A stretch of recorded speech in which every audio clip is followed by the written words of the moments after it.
Hi guys, this is Mujeeb and welcome back to our channel. Guys, आज की इस video में आपको बताने वाला हूँ different ways of saying sorry. हाँ गाइस, माफ़ी मांगने के अलग अलग तरीके, अलग अलग अंदाज में आज आपको इस वीडियो के अंदर सिखाने वाला हूँ किस तरीके से आप अलग अलग तरह से लोगों को सॉरी बोल सकते हैं। क्योंकि गाइस, जाने अनजाने में हमसे कई सारी मिस्टेक्स, कई सारी गलतियाँ हो जाती हैं और सिंपली हम लोगों को सॉरी बोल देते हैं। पर दोस्तों, आज हम जानेंगे सॉरी कहने के अलग अलग तरीके, किस तरीके से आप लोगों से माफ़ी मांग सकते हैं, लोगों को सॉरी कह सकते हैं। तो गाइस, कुछ इंटरेस्टिंग चीज़ें आज इस वीडियो के अंदर हम सीखने वाले हैं, तो इस वीडियो को स्टार्टिंग से लेकर एंड तक जरूर देखिएगा। वीडियो आपको पसंद आए तो लाइक कर दीजिएगा, चैनल पर नए हैं तो चैनल को सब्सक्राइब कर दीजिएगा। चलिए गाइस, वीडियो को शुरू करते हैं। तो गाइस, नंबर फर्स्ट है आई अपोलोजाइज। आई अपोलोजाइज, इसका मतलब होता है मैं माफ़ी मांगता हूँ। हाँ गाइज, मैं माफ़ी मांगता हूँ। तो जब आपको सॉरी कहना हो तो सॉरी के प्लेस पर आप कह सकते हैं आई अपोलोजाइज, मतलब इसका होगा मैं माफ़ी मांगता हूँ। ओके गाइज, चलिए जानते हैं हम नेक्स्ट। तो गाइज, नेक्स्ट है फॉरगिव मी। फॉरगिव मी, इसका मतलब ये होता है मुझे माफ़ कीजिए। जी गाइज, जब आपसे कोई गलती हो गई और आप माफ़ी मांगना चाह रहे हैं तो आप कह सकते हैं फॉरगिव मी, मतलब कि मुझे माफ़ कीजिए। ये इस फॉरगिव मी का मतलब होता है। ओके गाइज, बात करते हैं हम नेक्स्ट। तो गाइज, नेक्स्ट है it's my mistake. It's my mistake, मतलब कि ये मेरी गलती है। मतलब कि जब आपने कुछ मिस्टेक कर दी और अपनी गलती को आप एक्सेप्ट कर रहे हैं तो आप कह सकते हैं इट्स माई मिस्टेक, मतलब कि ये मेरी गलती है। इस तरीके से भी आप कह सकते हैं it's my mistake. How stupid of me. How stupid of me, मतलब मैंने बेवकूफ़ी की है, मैंने कितनी बेवकूफ़ी की है। तो ये भी आप इस तरीके से बोल सकते हैं कि मतलब आपकी वजह से किसी को नुकसान पहुंचा है, कोई आपने किसी का नुकसान कर दिया है, कुछ मिस्टेक कर दी है, तो आप अपने आप को एक ब्लेम करने के लिए आप इस तरीके से कह सकते हैं हाउ स्टूपिड ऑफ मी, मैंने बेवकूफ़ी की है। ओके, इस तरीके से आप बोल सकते हैं। नेक्स्ट है guys excuse me. Excuse me, इसका भी मतलब होता है मुझे माफ़ करें। जी हाँ, मुझे माफ़ करें या मुझे माफ़ कीजिए। एक्सक्यूज़ मी का मतलब यही होता है। तो आप सॉरी के प्लेस पे एक्सक्यूज़ मी भी कह सकते हैं, मुझे माफ़ करें, ये इसका मतलब होता है। तो गाइस, नेक्स्ट है I am so sorry. I am so sorry, मैं माफ़ी चाहता हूँ। मतलब कि बहुत ज़्यादा आपको एक अपने आप में गिल्टी फील हो रहा है तो आप कह सकते हैं I am so sorry. Only sorry ना बोलने से काम नहीं चल रहा, तो आप इसको बोल सकते हैं आई एम सो सॉरी। इस तरीके से भी आप यूज़ कर सकते हैं किसी को सॉरी बोलने के टाइम। आप आई एम सो सॉरी इस तरीके से आप बोल सकते हैं, जिसका मतलब यही निकलेगा मैं माफ़ी चाहता हूँ, बहुत बहुत आपसे माफ़ी चाहता हूँ।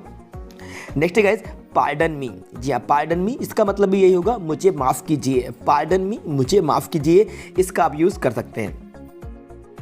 चलिए गाइज, जानते हैं next. I beg your pardon. I beg your pardon, मतलब मैं आपसे माफ़ी मांगता हूँ। आई बेग योर पार्डन, मैं आपसे माफ़ी मांगता हूँ, ये इसका मतलब होता है। तो गाइज, आप इसको भी यूज़ कर सकते हैं सॉरी के प्लेस पर। आप इस तरह से कह सकते हैं I beg your pardon.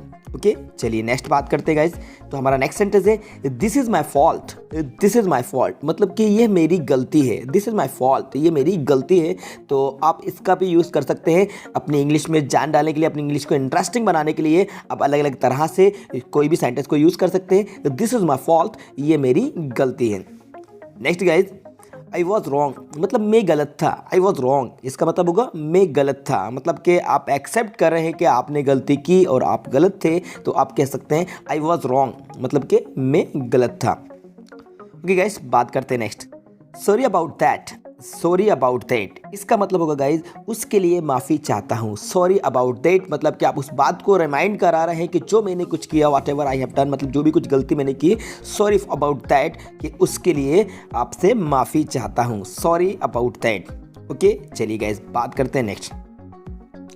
That was wrong of me. और that was wrong of me, इसका मतलब होगा वहाँ मैं गलत था। That was wrong of me, कि वहाँ मैं गलत था, मतलब कि मैंने ही जो गलती है की थी, वहाँ मैं गलत था। इस तरीके से आप यूज़ कर सकते हैं।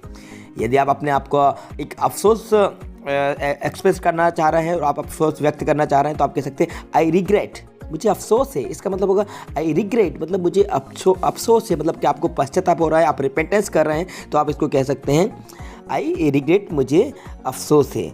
ओके, या फिर आप इसको बोल सकते हैं next, I am triply sorry.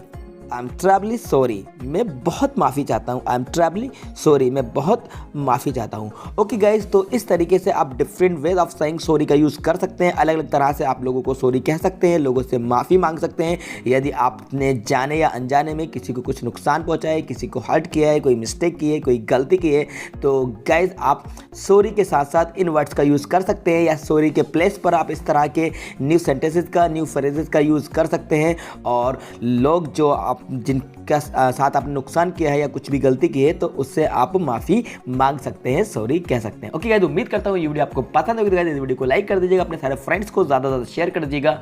और हाँ गाइस, यदि आपने अभी तक चैनल को सब्सक्राइब नहीं किया है तो चैनल को सब्सक्राइब जरूर कर दीजिएगा और साथ में बेल आइकन को प्रेस कर दीजिएगा, जिससे आने वाली वीडियोज़ की नोटिफिकेशन सबसे पहले आपको टाइम पर मिलते रहेंगे। Thank you so much.